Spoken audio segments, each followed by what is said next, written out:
Assalamualaikum warahmatullahi wabarakatuh. Selamat pagi, selamat siang, selamat sore, dan juga selamat malam.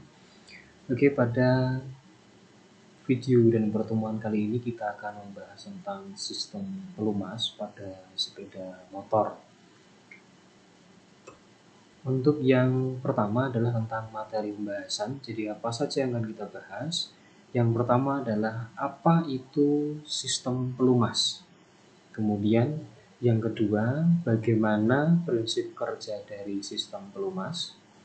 Yang ketiga, apa fungsi dari sistem pelumas. Dan yang keempat adalah apa saja komponen utama dari sistem pelumas tersebut. Oke, yang pertama dulu adalah tentang apa itu sistem pelumas. Jadi sistem pelumas itu adalah suatu sistem yang berguna untuk mengurangi keausan akibat gesekan dan sebagai pendingin serta peredam suara pada benda yang saling bergesekan. Kemudian, bagaimana prinsip kerja sistem pelumas? Ini merupakan urutan kerjanya ya. Jadi sistem pelumas itu berawal dari panci oli atau counter gitu ya. Kemudian saringan kasar atau oil screen, kemudian menuju ke pompa oli ya. Pompa oli kemudian dialirkan ke saringan halus, kemudian pada lampu indikator atau oil signal, kemudian baru kepada komponen pemakaian pelumas, dan pada akhirnya akan kembali lagi dialirkan ke panci oli atau counter.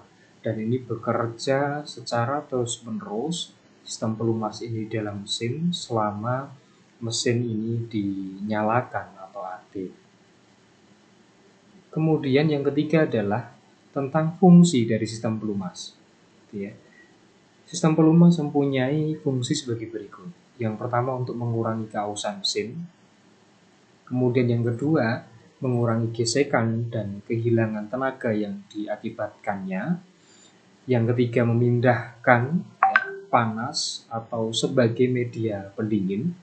Kemudian keempat, mengurangi suara engine atau sebagai peredam suara mesin. Kemudian selanjutnya adalah sebagai perapat atau penyekat udara antara ring piston dengan dinding silinder. Dan berikutnya untuk membersihkan komponen-komponen mesin dan melindunginya dari korosi. Kemudian kalau kita lihat dari jenis-jenisnya dari sistem pelumas, itu yang pertama ada sistem pelumasan campur atau mix. Sistem pelumasan campur adalah salah satu sistem pelumas pada mesin dengan cara mencampur langsung minyak pelumas atau oli, oli campur atau oli samping dengan bahan bakar bensin, sehingga antara minyak pelumas dan bahan bakar ini bercampur di tangki bahan bakar. Nah, cara kerjanya bagaimana? Cara kerjanya adalah sebagai berikut. Jadi, cara kerjanya pada keran bensin atau nomor 2 ini dibuka, maka campuran bensin dan oli samping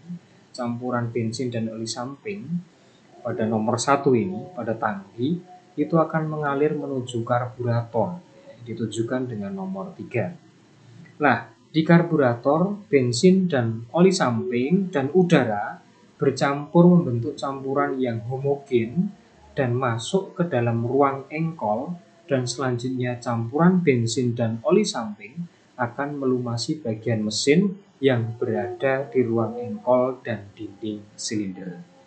Ini untuk yang jenis mix atau campuran. Kemudian yang kedua ada sistem pelumasan auto. Nah, sistem pelumasan auto ini bekerja dengan cara oli samping atau campur tadi masuk ke dalam ruang engkol, dipompakan oleh pompa oli.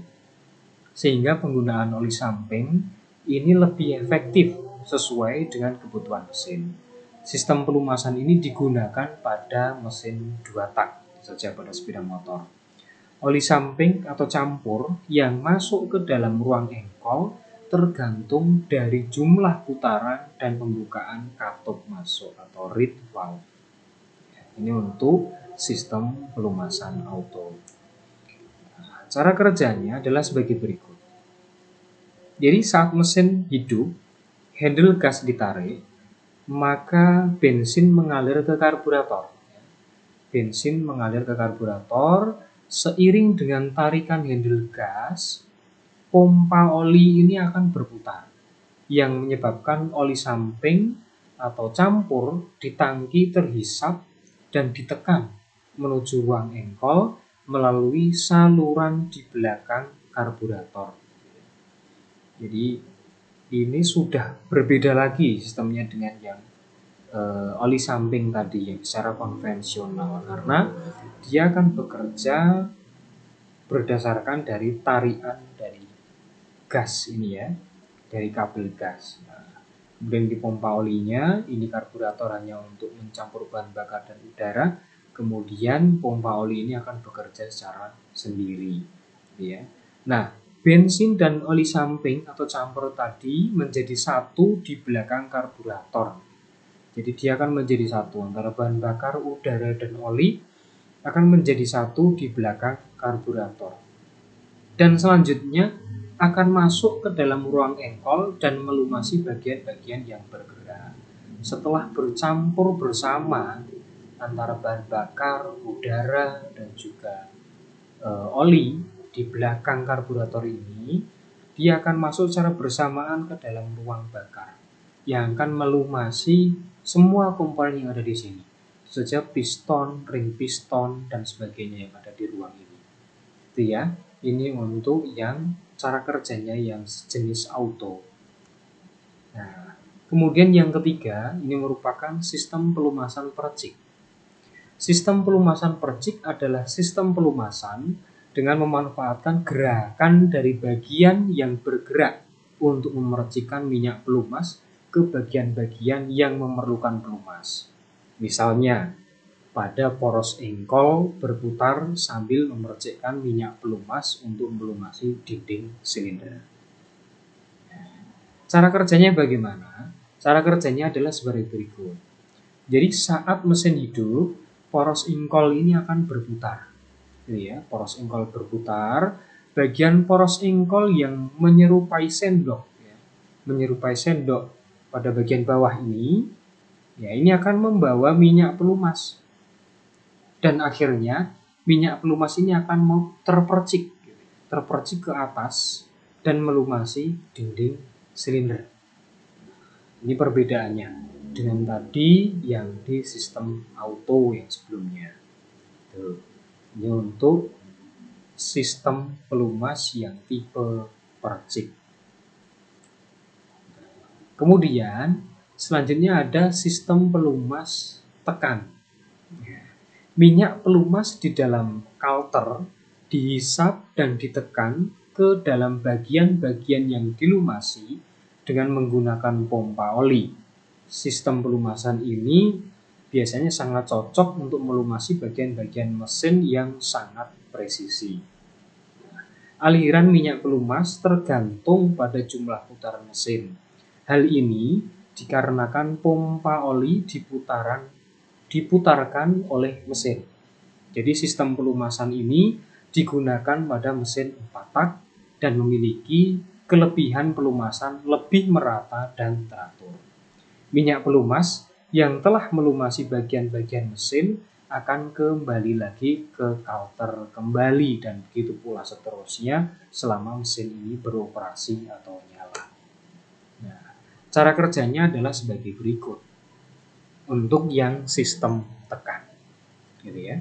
Jadi minyak pelumas di dalam kalter ini akan dihisap oleh pompa, ya.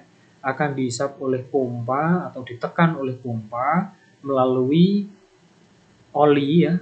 Oli ini akan terhisap oleh pompa melalui strainer dan dipompakan menuju ke semua bagian yang dilumasi, yang sebelumnya tentu saja disaring dulu oleh filter oli. Ya, ini filter oli. Nah, minyak pelumas yang telah melumasi bagian-bagian mesin ini, yang telah melumasi pada semua bagian mesin, ini akan kembali lagi ke kalter dan akan berkumpul atau terkumpul di kalter, ditampung di kalter, dan akan begitu seterusnya mengalir lagi ke pompa, kemudian melewati filter, dan kemudian ke semua komponen yang ada di mesin dan kembali lagi ke kalter. Ini terjadi selama mesin beroperasi. Kemudian berikutnya, setelah kita mengenal tadi tentang jenis-jenis dari sistem pelumas, kita akan mengenal apa fungsi dari sistem pelumas. Gitu ya.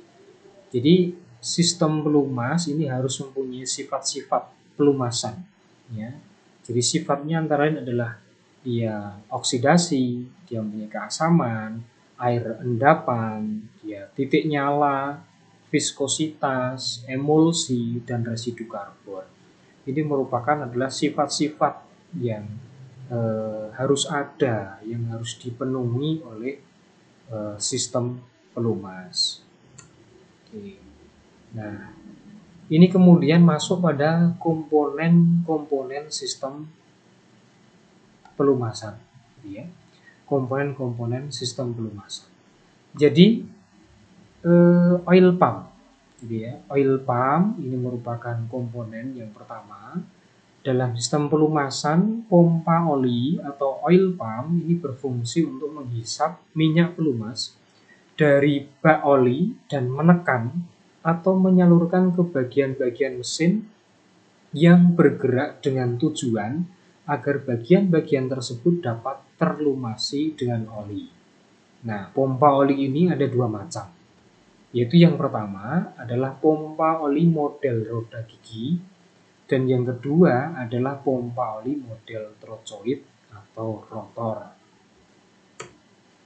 Nah, ini pompa oli model roda gigi.